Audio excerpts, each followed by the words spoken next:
Hey, what's up, guys? This is Game on Cloud 9 here, and I'm here to talk to you guys about a very, very serious topic. I know it's unusual for my channel because usually I do anime and manga related stuff, but I feel like this is something that I really need to discuss. I feel like it's something that I really need to share my thoughts and feelings on, so, please bear with me if you're one of my subscribers and you're not used to this type of video. But I want to talk to you guys about the Trayvon Martin case.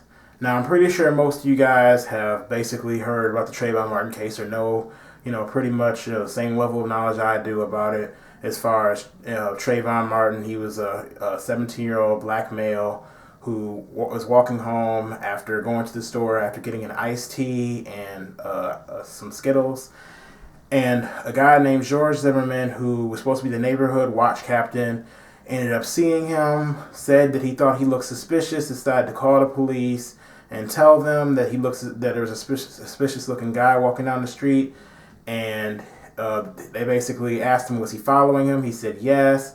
And they told him, we don't need you to do that. But he decided to do it anyway and ended up confronting him and killing him.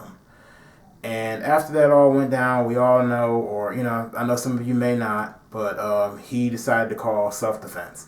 Now, that whole case, to me, it's one of those kind of things where I'm like, okay, there's all this evidence because there's plenty of 911 calls to show that it wasn't 911, it wasn't self-defense. And I'm like, okay, plenty of evidence showing that it probably wasn't self-defense, seeing as far as George Zimmerman, followed Trayvon Martin. Trayvon Martin did not follow George Zimmerman. George Zimmerman was following Trayvon Martin, and Trayvon Martin did not have any kind of weapons on him. All he had was iced tea and some Skittles. George Zimmerman had a gun. So, to me, for him not to be charged, because as of March 25th, 2012, George Zimmerman has still not been charged for this crime. I'm like, okay, this justice system is so flawed. I feel like there's so many cases or so many situations where somebody has done something and all they needed was 2 bits of evidence and the person was charged. But I look at this, there's all these 911 calls. There's actually a 911 call where you hear Trayvon Martin screaming, help, help, help, and George Zimmerman shooting at him and ended up killing him. And it's almost like, oh, there's not enough evidence. There's not enough stuff provided to show us that he did it intentionally. Like, okay, where is the self-defense at? Like, I don't see Trayvon Martin, there was no report saying that you were, basically, Trayvon Martin was running after you with a gun. To me, if George Zimmerman saw Trayvon Martin walking down the street and he thought he looked suspicious, why the heck would you follow him? When I see people on the street who I think look suspicious, I don't sit up there and follow them. I think they're going to do something. Why would I want to be around them when they do it, or if they do it to me? Honestly. And it's just one of those type of things to where I'm like, how could anybody just believe that or buy that? And I don't think it's necessarily a thing of people believing it or buy it. I think, that police department and George Zimmerman are obviously racist, which I'm pretty sure a lot of you guys would agree with me as well, because George Zimmerman also is supposed to have a past history, maybe not of killing people, but, different racial things. So I'm kind of like it's almost like you look at racism, and I kind of think, I used to think when I was little, racism was gone. There was no more racism. You're just looking at it in the books. It's just, not there. You just think it's history, all done and over with. And you know what? In some ways, maybe it's not the same. Well, in a lot of ways, it's not the same as it used to be.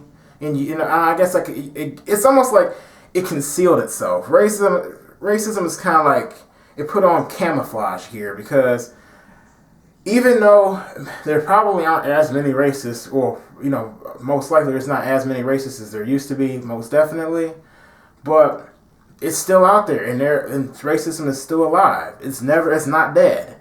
And it's one of those things that's really, a damn shame. It doesn't make any sense for a person to even, be that way. To me, for you to see a dude walking down the street, just a regular guy walking down the street with iced tea and some Skittles, and then you want to sit up there and say, oh, I was defending myself. and you thought he looked suspicious. Why did you think he looked suspicious? Okay, he wore a hoodie, and actually this is why I'm wearing a hoodie, because this is, my way of protesting. Yeah, for him to be wearing a hoodie and you just want to say, okay, wearing a hoodie, and black male, what else made him look suspicious? Was he walking down the street with the weapon? I mean, I don't think iced tea and Skittles are weapons because that's all he had on him. And it's just, I don't know, guys. I mean, I know this video is probably the most rambling video I've ever had. And I may not make much sense in this, but I'm just kind of venting my frustrations with this because I don't see how the people could think the justice system is so great when you have situations like this. Because I bet you, if nothing, God forbid, is done about this case and George Zimmerman gets a slap on the wrist, not even a slap on the wrist, he just, gets let go and they don't, well, nothing's been done with him. I don't know what I'm saying. Since nothing's been done with him, if they just leave him alone and that is just it, and the Trayvon Martin family decided they wanted to go ahead and, God forbid, take revenge, I bet you that the Trayvon Martin family, they'd be in trouble. I bet you, in a hot second, it wouldn't take forever for them. I bet you that nobody would sit up there and say, oh, well, there's not enough evidence. There would be plenty of evidence. They would lay it all out. It wouldn't take but a minute to charge them, arrest them, and all that kind of stuff. And I'm just like, and I feel like there's a lot of situations like that throughout history where somebody does something to somebody, and then if somebody, then when somebody goes to the justice system and says, okay, this is what happened, can you, we want justice done for this person, and nothing is done, it's like then when a person takes it in their own hands, it's a problem. Or, I don't think revenge is good. I don't condone revenge. I think revenge is bad, but I can see why somebody would want to do it, and it's almost like, okay, you're fine with going ahead and doing justice for the person who tried to get revenge, but it's like the person who initiated the process, it's almost like, oh, we can't do anything to them or whatever. It's just, I don't know.